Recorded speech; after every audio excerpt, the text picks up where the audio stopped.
Les Fées, un conte de Charles Perrault. Il était une fois une veuve qui avait 2 filles. L'aînée lui ressemblait si fort de visage et d'humeur que, qui la voyait, voyait la mère. Elles étaient toutes deux si désagréables et si orgueilleuses qu'on ne pouvait vivre avec elles.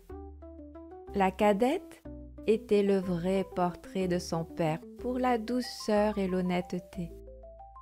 Comme on aime naturellement son semblable, cette mère était folle de sa fille aînée et, en même temps, avait une aversion effroyable pour la cadette.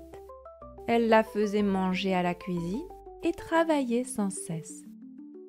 Il fallait, entre autres choses, que cette pauvre enfant allât 2 fois le jour puiser de l'eau à une grande demi-lieue du logis et qu'elle en rapportât plein une grande cruche.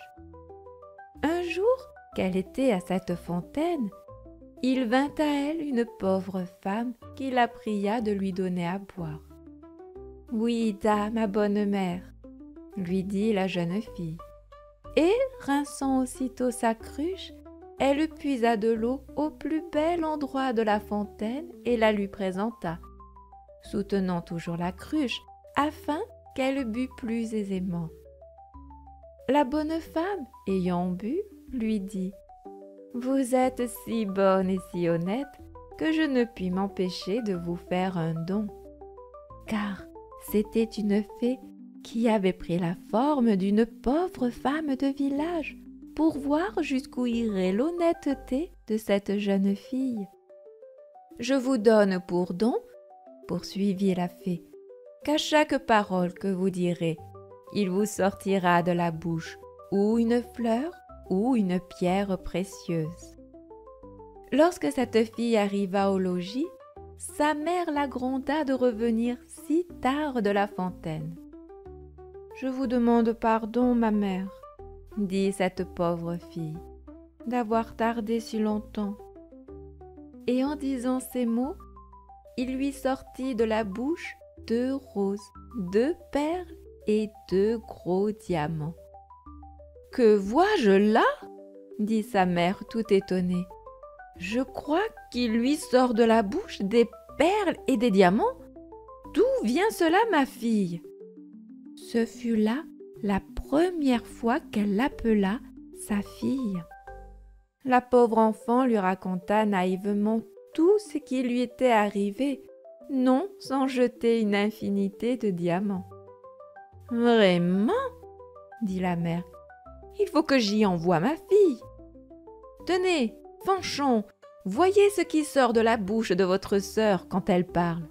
Ne seriez-vous pas bien aise d'avoir le même don ? Vous n'avez qu'à aller puiser de l'eau à la fontaine et, quand une pauvre femme vous demandera à boire, lui en donner bien honnêtement. »« Il me ferait beau voir, » répondit la brutale. « Aller à la fontaine ?»« Je veux que vous y alliez, » reprit la mère, « et tout à l'heure. » Elle y alla, mais toujours en grondant. Elle prit le plus beau flacon d'argent qui fut dans le logis. Elle ne fut pas plutôt arrivée à la fontaine qu'elle vit sortir du bois une dame magnifiquement vêtue qui vint lui demander à boire.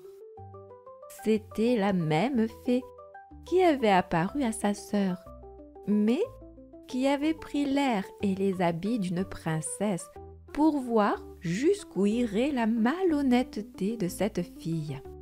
« Est-ce que je suis venue ici, » lui dit cette brutale orgueilleuse, « pour vous donner à boire ? Ah, justement, j'ai apporté un flacon d'argent tout exprès pour donner à boire à madame. J'en suis d'avis, buvez à même si vous voulez. »« Vous n'êtes guère honnête, » reprit la fée sans se mettre en colère. « Eh bien, puisque vous êtes si peu obligeante, je vous donne pour don qu'à chaque parole que vous direz, il vous sortira de la bouche ou un serpent ou un crapaud. » D'abord que sa mère l'aperçut, elle lui cria « Eh bien, ma fille !»« Eh bien, ma mère !» lui répondit la brutale, en jetant 2 vipères et 2 crapauds. « Au ciel !» s'écria la mère. « Que vois-je là ?»« Ah, c'est sa sœur qui en est la cause, elle me le paiera !» Et aussitôt, elle courut pour la battre. La pauvre enfant s'enfuit et alla se sauver dans la forêt prochaine. Le fils du roi, qui revenait de la chasse, la rencontra et la voyant si triste, lui demanda ce qu'elle faisait là, toute seule, et ce qu'elle avait à pleurer. « Hélas, monsieur, c'est ma mère qui m'a chassée du logis. » Le fils du roi, qui vit sortir de sa bouche 5 ou 6 perles et autant de diamants, la pria de lui dire d'où cela lui venait. Elle lui conta toute son aventure. Le fils du roi, considérant qu'un tel don valait mieux que tout ce qu'on pouvait donner en mariage à une autre, l'emmena au palais du roi, son père, où il l'épousa.